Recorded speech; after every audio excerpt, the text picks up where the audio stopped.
Tech day fertility అమ్మ అనే పిలుపుకు శ్రీకారం చుట్టండి. పొందండి ఉచిత మొదటి కన్సల్టేషన్, మొదటి స్కాన్. సంప్రదించండి 8880747474. అధ్యక్ష, నేను ఒక మాట గుర్తు చేయదలుచుకున్నాను. అధ్యక్ష, చాలా మాట్లాడిండ్రు, ఉండుంటే బాగుండేది, నేను అడుగుండేవాడిని.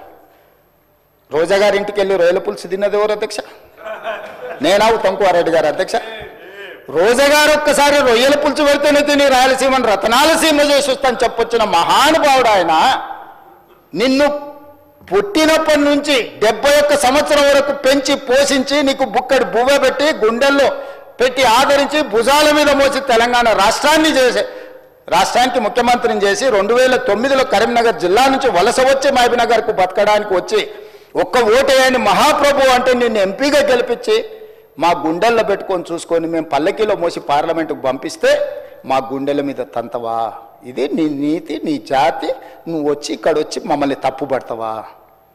రొయ్యల పులుసు తిన్నందుకే అంత విశ్వాసం చూపిస్తావు. ఒక్కసారి రోజమ్మ పెట్టిన రొయ్యల పులుసుకి నిన్ను మోసినందుకు 2009లో నిన్ను పల్లకీలో మోసి పార్లమెంట్లో పంపించినందుకు మా పాలమూరు జిల్లాకి ఏం చేసినావు? పార్లమెంట్లో నోరు లేకపోయినా, పార్లమూరులో ఊరు లేకపోయినా నిన్ను పార్లమెంటు సభ్యుడిగా మేము ఎన్నుకొని నీకు రాజకీయ భిక్ష పెడితే మా పాలమూరు ఎండబెడతావు, మా కల్వకుర్తి ఎడారిగా మారుతుంది, మా భీమా నెట్టంపాడు కోయిల్ సాగర్, మా నారాయణపేట కోడంగల్ లిఫ్ట్ ఇరిగేషన్ని ఎక్కడికక్కడ పడవ పెడతావా?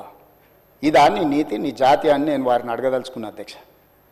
అందుకే అధ్యక్ష, ఇవాళ జూరాల నుంచి నీళ్లు తీసుకొని ఉంటే శ్రీశైలం వెనుక జలాలను మనం తీసుకోవాలన్న కుట్ర కేవలం కాంట్రాక్టర్ల కమిషన్ల కక్కుర్తిపడి అమ్ముడు పోకపోయిన ఉంటే ఇవాళ బాజాప్తా రోజుకు 5-6 టీఎంసీలు ఇక్కడ నుంచి మనం తరలించుకుంటే రాయలసీమ కాదు ఆంధ్రప్రదేశ్లో ఎవరున్నా గిలగిలలాడి మన ముందర మొకరిల్లేవాళ్ళు.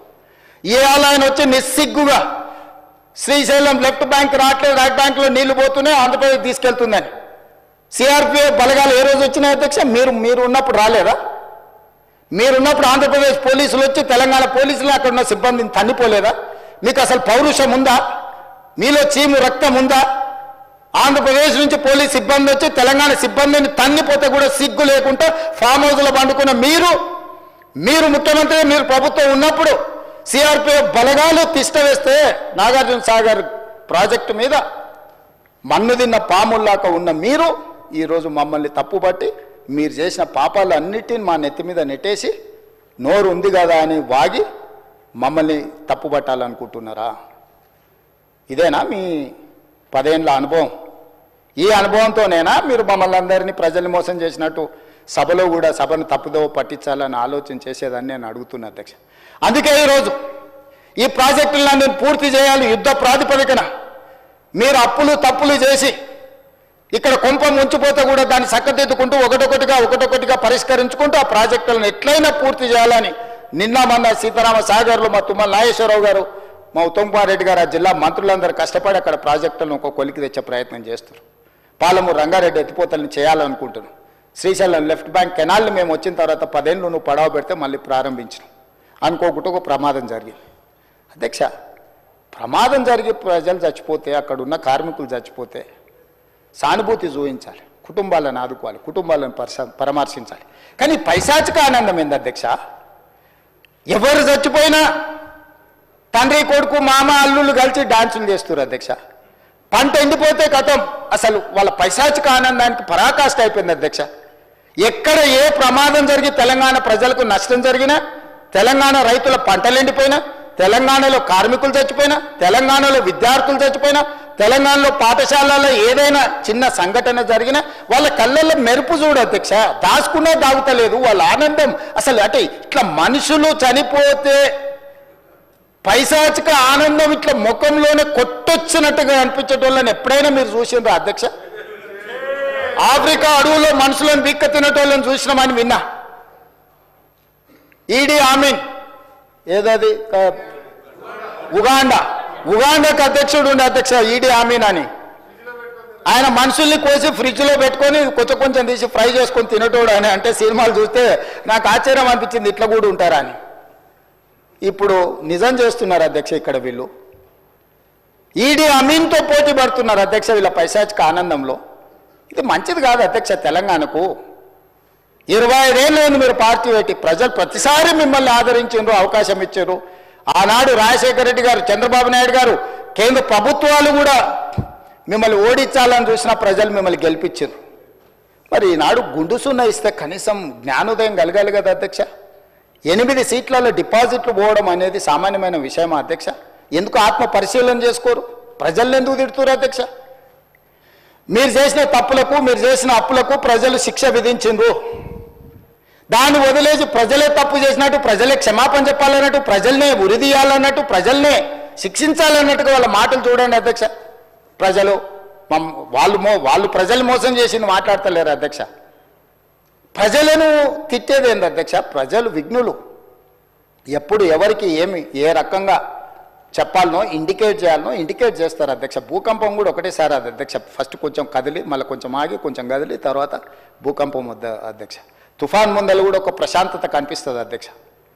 తెలంగాణ సమాజం కూడా తుఫాన్ ముందు ప్రశాంతత లాగా 2022 నుంచి 23 నుంచి వరుసగా అట్లా చూపిస్తూనే ఉన్నారు వాళ్ళ గంభీరత్వాన్ని.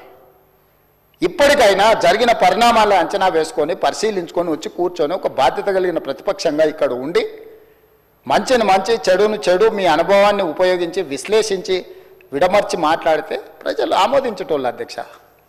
మాటకు ముందు స్టేచర్, మాటకు వెనకాల స్టేచర్ అంటారు అధ్యక్ష. మీ స్టేచర్ పట్ల ఉన్న మీ ఆలోచన, మీ పట్టింపు ఈ స్టేట్ ఫ్యూచర్ పట్ల లేదా అధ్యక్ష? నేను అడుగుతున్నా, ఈ స్టేట్ ఫ్యూచర్ వద్దా? ఈ స్టేట్ ఫ్యూచర్ వద్దా? మీ స్టేచర్ గురించే మీ తాపత్రయమా? ఒకనాడు మీరు అధికారంలో ఉన్నారు, మీ పార్టీకి అధికార పార్టీగా స్టేచర్ ఉండే. 2023 డిసెంబర్ 3 తారీఖు నాడు అధికారం నుంచి ప్రధాన ప్రతిపక్ష పార్టీ స్టేచర్ ఇచ్చారు. ప్రతిపక్ష పార్టీ స్టేచర్ అది మీ పార్టీకి. 2024 మే జూన్లో పార్లమెంట్ జరిగింది, గుండు సున్నా ఇచ్చిండ్రు, మీ పార్టీని మార్చరీకి పంపించారు. నేనేం తప్పు మాట్లాడినా అధ్యక్ష? ఏమన్నా నేను? ఆనాడు మీరు అధికారంలో ఉన్నారు, స్టేచర్ ఉండే, తర్వాత ప్రతిపక్షం స్టేచర్ పడిపోయింది, ఆ తర్వాత గుండు సున్నా వచ్చి 8 డిపాజిట్లు పోయినాక మార్చరీలకు పోయిందని అన్న అధ్యక్ష. నేనేమన్నా అధ్యక్ష? అందులో తప్పేముంది అధ్యక్ష? బీఆర్ఎస్ ఈరోజు మార్చరీలో ఉందని నేను చెప్పిన అధ్యక్ష. దాన్ని ఒక వ్యక్తిని అన్నట్టుగాను, పెద్ద ఆయన్ని చంద్రశేఖరరావు గారు నేను అన్నట్టుగా హరీష్ రావు గారు, కేటీఆర్ గారు చిత్రీకరిస్తున్నారు అధ్యక్ష. అంత కుత్సిత స్వభావం నాకు లేదు అధ్యక్ష. చంద్రశేఖరరావు గారి దగ్గర ఉన్న కుర్చీని 4 కోట్ల తెలంగాణ ప్రజలు గుంజుకొని నన్ను తెచ్చి ఇక్కడ కూర్చోబెట్టారు అధ్యక్ష. ఇంకేముంది అధ్యక్ష చంద్రశేఖరరావు గారి దగ్గర నేను తీసుకోవడానికి? వారి దగ్గర ఉన్నది ప్రధాన ప్రతిపక్ష హోదా. ఆ ప్రధాన ప్రతిపక్ష హోదా ఎవరికి కావాలి అధ్యక్ష? అయితే హరీష్ రావు గారు కావాలి, లేకపోతే కేటీఆర్ కావాలి. అయితే గీతే ఏదైనా కోరుకుంటే, జరగరాంది ఏదైనా జరిగితే వాళ్ళిద్దరు ఆ కుర్చీ కోసం పోటీ పడతారు. కానీ నేను ఇక్కడి నుంచి అక్కడికి పోను కదా అధ్యక్ష. నేనెందుకు కోరుకుంటా అధ్యక్ష?